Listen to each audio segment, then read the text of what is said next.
It was a pretty normal evening, just getting some emails and work done when it was a new Matt Johnson video. So I decided to take a break and enjoy some new content like most people do.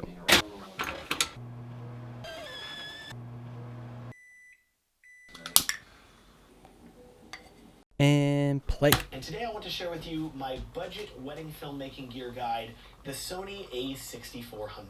If you have more than $900 to spend on your first camera, what camera should you buy? I would recommend the Sony a6600, which for $1,400...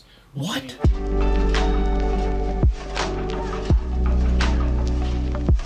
Hey, what's up? My name is Tom. I'm a commercial and wedding videographer, and I'm really sorry you had to just see me taking a bath. Now, as you can see in the title, this video is a response to a Matt Johnson video, which if you don't know who Matt Johnson is, he's an amazing wedding filmmaker who posts a lot of really great educational content. So I just wanted to start out by saying this is in no way bashing him. I've learned a ton from his content, so if you don't already follow him, which you probably do, go subscribe to him, go watch his content. This video is just in response to his newest video, which is about budget wedding filmmaking gear. And there are some things that I just don't agree with. So we're gonna talk about that today.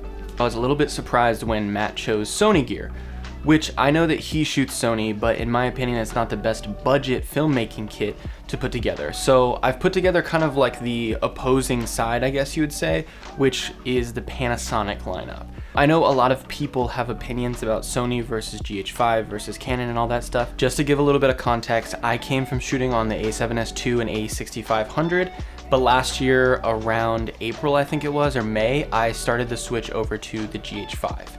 The reason I love the GH5 is because it offers 4K 60, 10-bit color space, and also has amazing in-body image stabilization. I mean, you can shoot literally handheld and it'll feel like it's on a tripod, like panning across. So those are three big things for me that Sony just wasn't really tackling. And I know a lot of people are gonna talk about autofocus, this, that, the other thing. Well, I don't use autofocus. I never did on the Sonys unless it was on a gimbal, but that's not really a huge thing for me. If it is for you, then GH5 is probably not for you.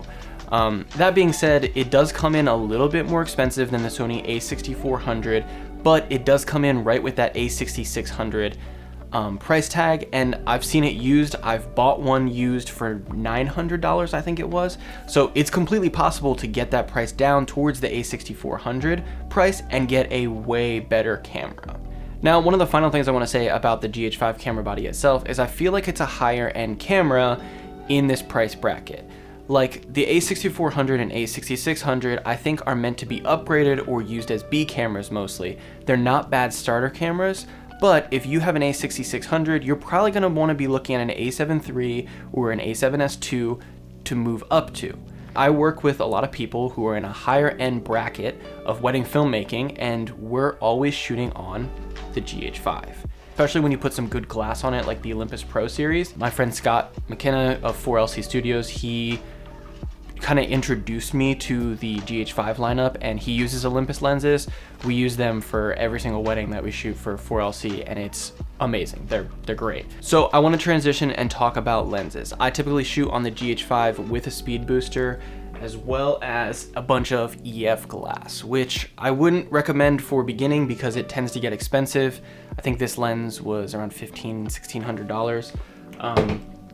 You can get way better stuff for cheaper, and that's what I'm gonna talk about. Matt recommended the 16mm made by Sigma, and that is a phenomenal lens. I used that on my Sony kit for a gimbal lens, and I've also used it on the GH5. It's amazing and comes in the native micro 4/3 mount. From there, I'd say a good medium lens that will not break the bank whatsoever is the Panasonic 25mm 1.7. It's sharp, can do low light, and it's native, so you can get a little bit of the autofocus out. I definitely recommend looking up some videos on how to utilize the GH5 autofocus, because it's not really there when you use an adapter, but it's really not terrible when you have native lenses on there. And from there, I want to jump into the telephoto lens. I just showed you my 70-200, which yes, costs like $1,600. That's not practical for your first zoom lens, but Panasonic makes one, the 45-150, and it is insanely cheap. I'm actually thinking about picking up one of these myself because it's always nice to have a secondary zoom just for a third camera angle or even a fourth down the line. But this lens is an f4.0 to 5.6, so I know it's not 2.8 or anything like that.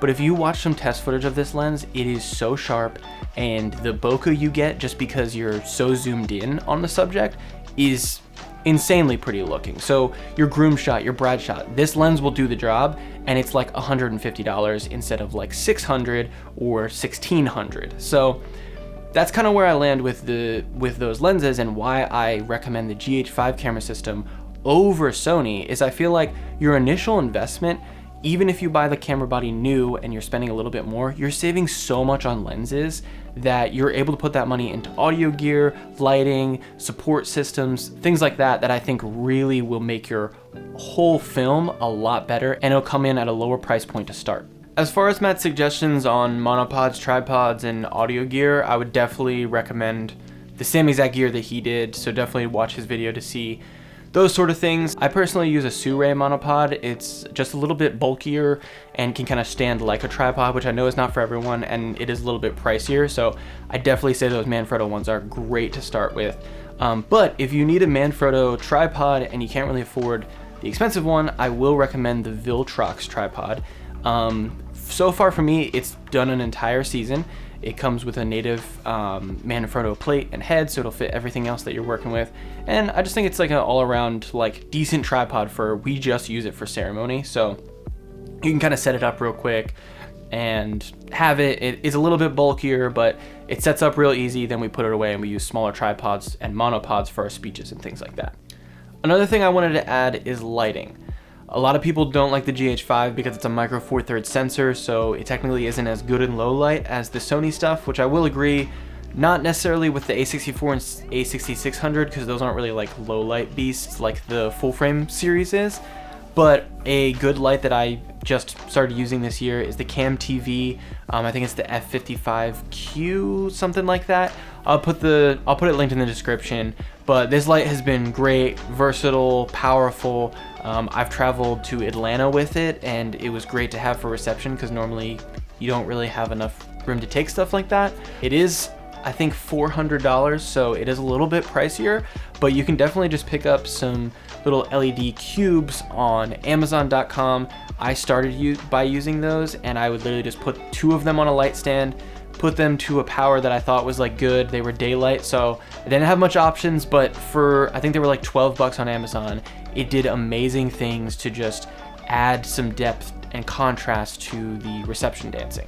I know I talked about buying the GH5 used, and you can find some really great deals on Facebook Marketplace, Craigslist, sometimes eBay, but then there's also places like Lens Authority. I've bought used from there, and they're just like excellent customer service. They're run by Lens Rentals, so you can't go wrong with them. All the gear that I talked about and some of the websites that I talked about are linked below, as well as Matt's channel. Definitely check out his video. If you like this video, be sure to give it a thumbs up and subscribe. I've got more content coming out regularly. You can check out some of my past videos about the GH5 and my Ronin setup, or the GH5 and anamorphic lenses. I have one of those up. So yeah, Matt, please don't be mad at me. Fans of Matt, please don't hate me. And I hope to catch you guys in the next one.